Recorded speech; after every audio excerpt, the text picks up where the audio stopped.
Kyrie, you obviously have you've won divisional titles before. How does this one feel? It feels great. We earned it, and we did it under some crazy circumstances within our season, just injuries, trades, just uncertainty on how we were going to figure out the defensive end, and just a lot of expectations on our team at the beginning of the season, personally or individually, and then just externally from kind of the basketball cultural world, knowing how special me and Luka are. But we knew that we weren't going anywhere without us having some great guys alongside of us, playing selflessly, and then us playing selflessly and putting our best foot forward towards being better leaders every day, continuing to get better. And I think that mentality led us to 50 wins. So it's a total organizational effort, top to bottom. So I just want to give a huge shout out to the people that have been in the trenches with us this whole entire time, and that helped us get to this point. Speaking of that defense, just tell us about what you guys were able to do tonight. Forced 19 turnovers, and I know the Heat had a couple of 24-second shot clock violations there in the fourth quarter. We just tried to make it tough and adjust to their pace tonight. Both teams were coming off of back-to-back, so we knew it could go either way, just in terms of the pace and how the game started. And I think we got off to a decent start in that first quarter, and then we never looked back since. So, we're not going to have quarters like that every game, but when we get off to a good start like that, we continue to play defense, and we are just adapting to the pace of the game. I felt like we did a great job of that, and that's what led us to this victory tonight. Slightly off topic, but I believe this is your first game post-Ramadan. Mm-hmm. And I wondered what it meant to you. From what I understand, the organization really embraced the fact that you were had Ramadan, mm-hmm. and also being able to go through it alongside Shamgad. Mm-hmm. And I wonder what that meant to you, as a person, just personally going through that spiritual experience, feeling support from the team. Yeah, there's 4 billion Muslims around the world, and there's 9 billion people in the world, so I think anybody could do the math in terms of that, in terms of just, when you're feeling like you can't do it for that day, you just got to remember that you have brothers and sisters around the world that are, going through that journey with God with you, and it just is a lot of comfort. Some painful days where you think you're hungry, or you think you can't do it, right? Or you just want to give up, and it's just that inner voice that just continues to speak to you. Just, you can do it. You're not alone. All those things attributed to the success, not just during Ramadan, but just as I put my best foot forward within my life, and just continuing to mature and giving glory to God all the time. So this was my first game post-Ramadan, but it was really just another day in the office. That was it. Because again, like I told you in the beginning of Ramadan, this is an individual journey, but it's also about the family. It's also about the spiritual aspect of it and growing. I don't want to dive too deep into it because some of the basketball world doesn't like to hear all this, but I do. So those that are listening, I wanted to share with them that I love you, and I couldn't have done it without you. So Shamgad, and alongside a lot of my other brothers and sisters, we did it together, and we came out stronger. It was in honor of all oppressed people around the world, those that are dealing with being innocent targets in the middle of wars. There's a lot going on. So for me, it was bigger than just a game of basketball and playing well. It was just about continuing to stay on my dean.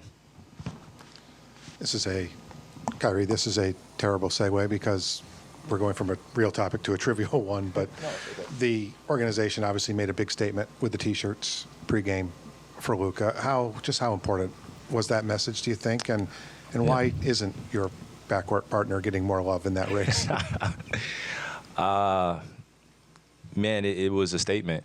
But we all knew how special this year was going to be. And I say we, just in that locker room, the organization, we knew how special this year was going to be just based on our practices, what Luka was doing, showcasing that all the time, really being more vocal, challenging his teammates, challenging me, and doing it in his own way. And I think that's a true sign of MVP, of coming into a season and really initiating himself into that leadership role and doing it on both ends of the floor. His stats speak for themselves. He's first in, a lot of different categories. He's, held the team up when I wasn't able to be in the lineup and I was injured. So there are a lot of factors that attribute to his MVP case. And me as a brother of his, I have the utmost love and support to give him during this time because I want to see him win MVP. If it's not going to be this year, it's going to be in the eventual future, in the near future. He's mastered different nuances of the game, and he's continuing to explore his abilities and his talents, and it's beautiful to be a part of. So, the shirts mean a lot to us to represent him, but I think the most important thing he wants to do is win, and he's always put that first. So he has a huge responsibility on this team every night. He knows it, and it's our job as brothers to make sure that we alleviate him of some of those responsibilities and make sure he knows that we have his back, and we know how special he is. So. You've had a good amount of time now with PJ and Daniel Gafford, like to continue to build continuity defensively and use different defensive schemes. It seems like you guys are doing more switching and different pick and roll coverages. Mm-hmm. How do you think that will prepare you guys for your outlook heading into the playoffs? I'm gonna be real with you. I think I'm done giving out some of the secrets. I think it's up to the other teams to now start watching film. We have different adjustments we can make. We've shown it over the past few games, and I think now it's just kind of about staying silent and getting ready for teams building whatever game plan they have for us and whoever we have in the first round. No disrespect to your question, but I think we've done enough talking for us for the season, and we are who we are and ready to take on some challengers. Guy, you've gone through a lot the last 24 months, and obviously last year you were not part of the postseason. You've known for a while that you were going to be part of this one. Now you know the opponent. Just what is being back on that stage and having this opportunity with a team that's obviously capable of doing something big? What does that mean to you? It means a great deal because that was the first time I had dealt with failure at that type of level at this, at my age, being 30 and being in the prime of my career and not necessarily being as healthy as I would have liked, but I felt like we had a good enough team to at least get into the postseason. And when we didn't, it hurt me in insurmountable ways, and I couldn't get any redemption until I turned the page and I was ready for the next chapter, the next phase, right? It's about moving on, and it was tough, especially as a competitor. You fail in front of the public eye, and you have all these, external voices coming at you and telling you who you are and what you're not going to do and what you're capable of, and part of the human experience is not negotiating with yourself about what you want to achieve. It's just going after it. And I think that's what we did this season. We faced a lot of unforeseen circumstances, and we dealt with them. And we kept just our head high and kept our spirits very positive. And I kept encouraging guys. And, I look back kind of like 2 months ago and where we were when we lost 6 games in a row. And fast forward to now, we're in a good space. And we just know that the job isn't finished and we're just getting started, but we do have to celebrate the small wins. And tonight was that step in that direction of just celebrating a small win, just to get to 50 wins. Some guys in that locker room have never experienced 50 wins, experienced being in 5th place or 4th place or playing against a veteran ball club potentially in the Clippers. So we're looking forward to that challenge while also showing our humility towards the game of basketball and make sure we continue to put the work in that's necessary for us to separate ourselves in that postseason, because that's what it's about now. We've done it in the regular season. That's good and dandy. But now this is where the grown-ups start to use their IQ, start to use their emotional intelligence, their physical intangibles, and may the best man win.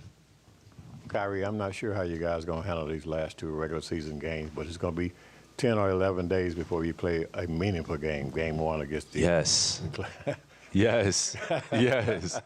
That sounds great. You said 10 to 11 days. Right. I'm not taking that for granted at all.